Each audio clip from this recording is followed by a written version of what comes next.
भाई मैं एक बार राजस्थान गया था, तो राजस्थान वाले हाईवे पे मैंने ये 170 चलाई थी। मैं डर लगेगा, मतलब आपको जब ब्रेक लगाओगे ना तो हल्का सा डिसबैलेंस इसमें होगा, हल्का सा। वो दिक्कतें तो हैं सर्विस सेंटर के साथ। जैसा कि मैंने सुना है कि होंडा ज्यादा अच्छा सर्विस करती है, ये है, मैंने वीडियोस में भी देखा था, बट मैं उस हिसाब से मैं इतना इसमें सेटिस्फाई नहीं हो पाया। आप उसमें बैठना और फिर इसमें बैठना, इस गाड़ी में आपको जमीन आसमान का फर्क लगेगा। और गाड़ी का ये है, अपने पंजे के ऊपर बात है, जैसा पंजा रखोगे वैसा माइलेज देगी। चलाने का फर्क है। जब चलाने वाले छपरी हो तो फिर तो छपरी वाली गाड़ी कहेंगे। माइलेज वगैरह वो दे देंगी, पर जो कंफर्ट करेटा देगी ना आपको, वो कंफर्ट की और मुझे प्रीमियमनेस मिली नहीं कहीं। हेलो भाई, मैं हूं अभिजीत सरोवा और आज हमारे बीच में खड़ी है Hyundai Creta S optional variant खड़ा है भाई। अपने सेगमेंट की सबसे ज्यादा बिकने वाली गाड़ी है। सबसे पहले आप लोगों को इसका सेगमेंट बताऊं तो भाई ये गाड़ी आती है आप लोगों के क्रॉस ओवर एसयूवी वाले सेगमेंट में, यानी कि अगर आपके पास 12 लाख से लेके 22 लाख तक 26 लाख तक पैसे हैं आपकी जेब में स्पेंड करने के लिए एक गाड़ी के ऊपर, तो आप लोग क्रेटा के ऊपर जा सकते हैं। इसके बहुत सारे वेरिएंट्स आते हैं। अपने सेगमेंट में सबसे ज्यादा बिकती है ये गाड़ी। सेगमेंट के अंदर आप लोगों को 4 गाड़ी मेनली देखने के लिए मिलती है, Hyundai Creta, Kia Seltos, Maruti की ग्रैंड विटारा, होंडा की एलिवेट और भाई हाई राइडर भी आती है। और आज इसका पूरा ओनरशिप रिव्यू लेने वाले हैं हम इसके ओनर से, जो कि इस गाड़ी को लास्ट 10 महीने से चला रहे हैं। 10 महीने के अंदर ये अपनी गाड़ी को 10,500 किलोमीटर चला चुके हैं। एस ऑप्शनल वेरिएंट है। बड़ी सी पेनोरामिक सनरूफ भी देखने के लिए मिल जाती है। कितने कुछ की पड़ी थी, क्या वजह रही थी क्रेटा ही लेने की, और क्रेटा के अलावा और क्या क्या ऑप्शंस देखे थे, ये सब तो हम पूछेंगे। तो भाई अब इसके ओनर हमारे साथ जुड़ चुके हैं, थोड़ा सा अपना इंट्रोडक्शन दे दीजिए। मैं भाई रजत, मैं अपनी नोएडा में जॉब करता हूँ, सॉफ्टवेयर इंजीनियर, और ये गाड़ी मैंने ली थी लास्ट ईयर अगस्त में। एस ऑप्शनल ये क्रेटा भी मैं ये वाली चला रहा हूँ। तो अब रजत जी मुझे ये बताओ आप, ये आपने हुंडई क्रेटा पेट्रोल में क्यों ली? सब तो इसे डीजल में लेते हैं, डीजल में इसका ज्यादा रोल है कि डीजल इंजन इसका बहुत तगड़ा है 1.5 लीटर का। पेट्रोल में लेने की क्या वजह रही थी? भाई मैं सॉफ्टवेयर इंजीनियर हूँ, मतलब मेरा हाइब्रिड मोड है, तो वर्क फ्रॉम होम मेरा ज़्यादा रहता है। रनिंग मेरी गाड़ी की इतनी है नहीं, तो मुझे ऐसी गाड़ी चाहिए थी जो स्मूथ हो, रिफाइंड हो। डीजल वाली में क्या दिक्कत है, थोड़ी वाइब्रेशन वगैरह की दिक्कत है, तो पेट्रोल वाली इसलिए मैंने ली थी। भले ही डीजल वाली गाड़ी माइलेज ज़्यादा देती हो, जब भाई मैं इसे लेके निकलता हूँ तो मैं एवरेज इतना देखता नहीं माइलेज, बट ये भी हाईवे वगैरह पे लेके निकलो ना तो एवरेज ठीक दे देती है। तो रजत जी सबसे पहले मुझे ये बताओ कि आपने ये गाड़ी लास्ट ईयर अगस्त में ली थी, अभी हमारा जून चल रहा है, आपको मोटा मोटा 10 महीने का एक्सपीरियंस हो चुका है इस गाड़ी का। आपने ये गाड़ी कितने की ली थी? भाई मैंने 16.5 की ली थी। 16.5 की आपने एस ऑप्शनल वेरिएंट लिया था। इसके अंदर आपको भरपूर फीचर्स मिल जाते हैं। फीचर्स का कुछ झुकाव था कि फीचर्स चाहिए गाड़ी के अंदर?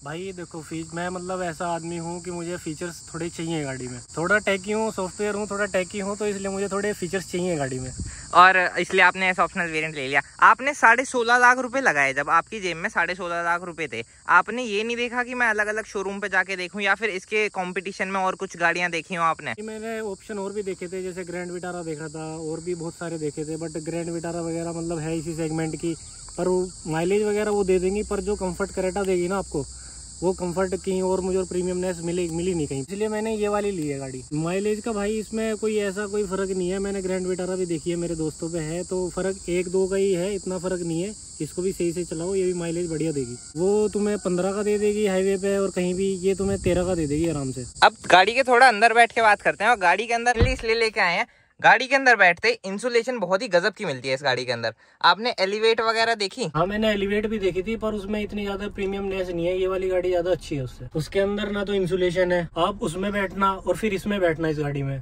आपको जमीन आसमान का फर्क लगेगा। इसमें आपको प्रीमियमनेस इतनी फील होगी, इतनी बढ़िया गाड़ी है ये। तो अब मैं देख पा रहा हूँ यहाँ पे आपने 10,500 किलोमीटर चला दिया। आप बहुत संतुष्ट लग रहे हो मुझे इस गाड़ी की प्रीमियमनेस से। प्रीमियमनेस ही देखो, मैं तो मेनली कहूंगा प्रीमियमनेस ही एक पॉइंट नहीं होता है। लुक्स भी गाड़ी के अच्छे हैं। इंजन वगैरह कैसा है गाड़ी का? 1.5 लीटर का ये जो इंजन है, पेट्रोल इंजन। गाड़ी चलाने में एकदम स्मूथ है, एकदम रिफाइंड है, चलाने में मजा आएगा। माइलेज भी बढ़िया देगी आपको। माइलेज पेट्रोल के अंदर, मतलब सीरियसली अभी मैं देख पा रहा हूँ कि ये आपको करंट ट्रिप के अंदर जो आपने रिफ्यूल कराया है उसके बाद ये आपको 12 का माइलेज दे रही है। तो माइलेज आपको ये ठीक लगता है? माइलेज भाई ठीक है, 12 है, ये 13 तक भी चला जाएगा, ये बढ़िया दे देगी आराम से। और गाड़ी का ये है, अपने पंजे के ऊपर बात है, जैसा पंजा रखोगे वैसा माइलेज देगी। आपने 10,000 किलोमीटर की कराई। सर्विस का थोड़ा सा एक्सपीरियंस भाइयों के साथ शेयर कर दो कि आपको सर्विस कितने रुपए की पड़ी और कैसा आपका एक्सपीरियंस रहा होंडा के सर्विस सेंटर पे? इसकी मेजर सर्विस जो थी 10,000 किलोमीटर पे, वो थी मेरी 6.5 में हो गई थी, जिसमें मेनली इन्होंने इंजन ऑयल चेंज किया था। और जैसा कि मैंने सुना है कि होंडा ज़्यादा अच्छा सर्विस करती है, ये है, मैंने वीडियोस में भी देखा था, बट मैं उस हिसाब से मैं इतना इसमें सेटिस्फाई नहीं हो पाया सर्विस वाइज। इसमें मेनली क्या है, ये बस तुम्हारा इंजन ऑयल चेंज कर देंगे जो तुम्हें 4,000 कुछ का पड़ जाएगा, बाकी वही मेन छोटे छोटे हैं कोई मैं इतना सेटिस्फाई नहीं हो पाया जितना मैंने सुना था कि होंडा इतना अच्छा करती है, पर नॉर्मल है, ठीक है सर्विस। इसमें ऐसा है, अगर आप जाओगे काम बोलोगे काम वो कर देंगे, बट इंटर जाओगे आप कुछ काम बोलोगे उन्हें काम वो कर देंगे। बट आपकी वीडियो है कि यूट्यूब पे ही पड़ी हुई है, आप उसमें जो भी मतलब सर्विस के टाइम पे प्रॉब्लम होती है वो आपने भी डाली हुई है, वही मुझे वहाँ पे मिली। वो दिक्कतें तो हैं सर्विस सेंटर के साथ। हम तो यही कहेंगे कि रीजन वाइज अलग अलग होता है। मेरी गाड़ी की ये लोग बहुत बढ़िया सर्विस करके देते हैं। मैं इस गाड़ी की सर्विस मैं आपके साथ गया था जब, तो मुझे वो पर्सनल लेवल पर सेटिस्फेक्शन नहीं मिल पाया था। पूरी वीडियो हम लोगों ने बना के डाली रखी है उसके बारे में। अब मैं थोड़ा सा पूछना चाहूंगा कि आपने गाड़ी बहुत रिफाइंड है, बहुत स्मूथ है, बहुत प्रीमियम है, लेकिन परफॉर्मेंस में आपने आज तक इस गाड़ी को हाईएस्ट स्पीड कितना भगाया है, टॉप स्पीड कितनी भगाई है? भाई मैं एक बार राजस्थान गया था, तो राजस्थान वाले हाईवे पे मैंने ये 170 चलाई थी।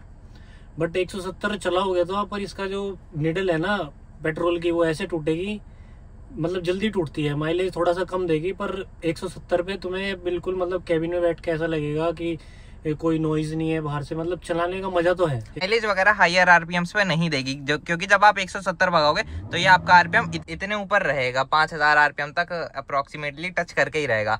आपको 170 की स्पीड पे इसकी हैंडलिंग, इसकी ब्रेकिंग कैसी लगी थी? हैंडलिंग में भाई मतलब जितनी मतलब ऐसी है कि आराम से चलाओ तब भी हैंडलिंग इतनी बढ़िया है। इसकी 170 पे चला लो तब भी हैंडलिंग सेम है। हैंडलिंग से मैं सेटिस्फाई हूँ पूरा, हैंडलिंग में कोई दिक्कत नहीं है। जर्मन गाड़ियाँ तो नहीं चलाई स्कोडा वगैरह, बट ये कोरियन गाड़ी में ये इसका मुझे मतलब हैंडलिंग बढ़िया लगी है इसकी। मुझे थोड़ा सा ये बताओ कि आपको इसकी ब्रेकिंग वगैरह कैसी लगी गाड़ी की? गाड़ी की ब्रेकिंग अच्छा है, 4 डिस्क ब्रेक है। हाँ, और चारों ही डिस्क ब्रेक दे रही है कंपनी। लेकिन आप 170 की स्पीड पे जब ब्रेक मार रहे थे तो आपको डर वगैरह तो नहीं लगा? जैसे मारुति की गाड़ियों में एज यूजुअल लग ही जाता है डर वगैरह। भाई ब्रेकिंग का ऐसा है, मतलब गाड़ी अगर तुमसे को 110 तक चला रहे हो तो गाड़ी वहां तक तो बढ़िया आराम से खड़ी खड़ी ऐसे रुक जाएगी, तुम ब्रेक वगैरह लगा हुए। बट अगर ज्यादा हाई स्पीड पे तुम चला रहे हो तो तुम्हें थोड़ा सा मतलब हल्का सा डिसबैलेंस लगेगा, क्योंकि भाई इतनी तेज गाड़ी है और इसमें 6 एयर बैग है वैसे तो, और 3 स्टार इसमें सेफ्टी है। तो ये थोड़ा सा है हाई स्पीड पे इसका थोड़ा सा डर लगेगा, मतलब आपको जब ब्रेक लगाओगे ना तो हल्का सा डिसबैलेंस इसमें होगा हल्का सा। रजत जी मुझे ये बताओ थोड़ा सा इसका स्पेस वगैरह कैसा है? मसूरी लेके गया था, मसूरी अप्रोक्स तुम्हें मतलब आना जाना 500 किलोमीटर पड़ जाएगा। तो पूरा एक टैंक में 5000 का पेट्रोल डलवाया, एक टैंक में पूरा लगा नहीं था, आना जाना इसने कर दिया था, बच भी गया था। और हम 5 बंदे गए थे इसमें, और 5 बंदों का मैं बताऊं इसमें मतलब पूरा अच्छे से गए थे हम। वेन्यू वगैरह में जाओगे ना तो उसमें सिर्फ तुम, एक बार मैं वेन्यू से भी गया था तो उसमें 4 बंदे बैठ पाओगे आराम से, मतलब पीछे 2 आराम से, नहीं तो कंधे उनके आपस में अड़ेंगे ऐसे। हम 5 बंदे गए, 3 पीछे आराम से कंफर्टेबली गए। इस गाड़ी में मतलब बढ़िया है, 3 बंदे पीछे बैठ जाओगे बढ़िया कंफर्टेबल, और इस गाड़ी में हम्प वगैरह भी देखने को आपको नहीं मिलेगा। अंडर थाई सपोर्ट मुझे लग रहा है कि इस गाड़ी के अंदर थोड़ा कम है। थकान वगैरह आपको चलाने में फील हुई थी इस गाड़ी को जब आप मसूरी लेके गए थे इसे? गाड़ी में भाई थकान तो बिल्कुल नहीं हुई, चलाने में मजा बढ़िया है। Roll over, body roll over बिल्कुल नहीं है गाड़ी में। और क्रेटा गाड़ी मतलब है ही इसीलिए कि आपको कंफर्ट चाहिए ना, तो क्रेटा ले लो। बिक इस वजह से रही है क्रेटा, लास्ट 10 साल से क्रेटा बिक इसीलिए रही है क्योंकि भाई ये कंफर्ट दे रही है, और कंफर्ट ऐसा कंफर्ट कहीं मिलेगा नहीं। लेकिन एक टैग इसमें छपरी वाला भी जुड़ जाता है कि आजकल क्रेटा के हॉर्न, क्रेटा के डिपर और क्रेटा को रैश ड्राइव करते हैं आजकल के लड़के जो भी खरीदते हैं इस गाड़ी को। आपने तो देखो अपने पैसों से ये गाड़ी खरीदी है, बहुत लोग होते हैं जिनके पापा वापा पैसे दे देते हैं और वो इस गाड़ी को खरीद लेते हैं। उनके साथ साथ आपके ऊपर भी एक टैग लग जाता होगा कि ये छपरियों की गाड़ी है, आपने ले ली। चीज माइंड में नहीं आई क्या आपके? भाई गाड़ी का तो ये है, देखो गाड़ी तो बढ़िया है ये, अब चलाने वाले का फर्क है। कोई इसमें भाई लाइटें पाइटें लगवा लेगा, हॉर्न वॉर्न लगवा लेगा, और चलाने का फर्क है। जब चलाने वाले छपरी हो तो फिर तो छपरी वाली गाड़ी कहेंगे, ऐसा कोई फर्क नहीं है, बढ़िया गाड़ी है। मुझे ये भी बताओ रजत जी, जैसे कि 4 मीटर की लंबी गाड़ी है, पार्किंग स्पेस वगैरह, ट्रैफिक वगैरह में कोई दिक्कत वगैरह नहीं होती क्या आपको इसे ले जाने में कि गाड़ी मुड़ पाएगी नहीं मुड़ पाएगी, क्योंकि लंबी है गाड़ी कुछ ज्यादा ही? नहीं भाई, मैं आपको अगर दिखाऊं तो इसका मतलब एक तो सीट का हाइट वगैरह सही है, तुम्हें अपना पूरा बोनेट वगैरह विजिबल होगा आराम से। तो पूरा इसका व्यू एंगल जो है ना सारा बढ़िया है, ऐसा तुम्हें कहीं से लगेगा नहीं कि मुझे दिख नहीं रहा, बढ़िया है। आराम से मैं कहीं भी जाता हूँ तो टेंशन फ्री लेके जाता हूँ, क्योंकि इतना अच्छा इसका पूरा विजिबल रहता है, हाइट इतनी बढ़िया है। आपने गाड़ी बहुत ही बढ़िया ले ली, लेकिन आपने यूपी रजिस्ट्रेशन ना लेके अपना बीएस नंबर लिया है। इस बीएस नंबर की थोड़ी सी स्टोरी बता दो हमारे व्यूअर्स को कि ये मिलता कैसे है और कितने रुपए की पड़ी थी आपको बीएस नंबर के बाद? बीएस नंबर का मैं आपको बता दूं तो ये मतलब प्राइवेट जॉब में तो आपको नहीं मिलेगा, ये मेरे फादर के नाम पे मैंने लिया है। फादर मेरे गवर्नमेंट जॉब में है तो उन्हीं को मिलता है।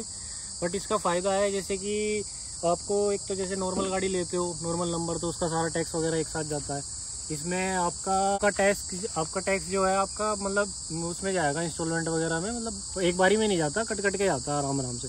तो जैसे कि आपको अगर नॉर्मल गाड़ी ये लेने जाओ, यूपी नंबर अगर मैं लेता तो मेरे को ये पड़ती 16.5 के करीब, बट BH नंबर मैंने इसका लिया पापा के नाम पे, तो मेरे को ये 15.5 की पड़ी है। और जो आपका बाकी का बचा हुआ टैक्स है वो हर 2 साल में स्प्लिट हो के जाता रहेगा। चलो अब वीडियो को एंड कर लेते हैं, लेकिन वीडियो एंड करने से पहले मैं आपसे ये पूछना चाहूंगा कि हुंडई क्रेटा की रीसेल वैल्यू के बारे में कुछ सोचा है? क्योंकि मारुति की अगर ग्रैंड विटारा, मैं फिर से बोल रहा हूँ, आप एक बार ले लेते हैं अगर मारुति की ग्रैंड विटारा, आप उसे 4, 5, 6, 7, 10 साल चलाते, उसके बाद भी वो एक अच्छी खासी वैल्यू दे के जाती है आपको। इसका कभी ख्याल नहीं आया क्या आपको कि आपको रीसेल वैल्यू क्या मिलेगी इसकी? मेरे पास एक इससे अलग वैगनार भी गाड़ी है, पहले मतलब वही थी, ये फिर बाद में ली थी। तो ये गाड़ी जब मैंने ली तो मतलब सोचा नहीं था कि मतलब रीसेल का, मैंने ऐसा कुछ सोचा नहीं था पॉइंट ऑफ व्यू। मुझे ये क्रेटा लेनी थी इसलिए क्रेटा ली। ये रीसेल इसकी भी ठीक है, ये भी चली जाएगी अगर मुझे देनी होगी, बट ऐसा मतलब मैंने रीसेल का सोच के नहीं लिया था इसको। तो भाई मिलके बहुत ही बढ़िया लगा, ओनरशिप एक्सपीरियंस जान के मुझे और मेरे व्यूअर्स को बहुत ही अच्छा लगा। ये थे रजत भाई, ये थी रजत भाई की गाड़ी, और रजत भाई की गाड़ी को ओनरशिप एक्सपीरियंस मैंने आप लोगों को बता ही दिया है। गाड़ी देखो जेम है, ऑलराउंडर पैकेज है। अगर आप लोगों को 16.5 लाख रुपए के करीब लगाने तो आप क्रेटा के अंदर बहुत ही आराम से लगा सकते हो। सही बात कही मैंने? बिल्कुल। वीडियो देखने के लिए धन्यवाद, थैंक यू सो मच।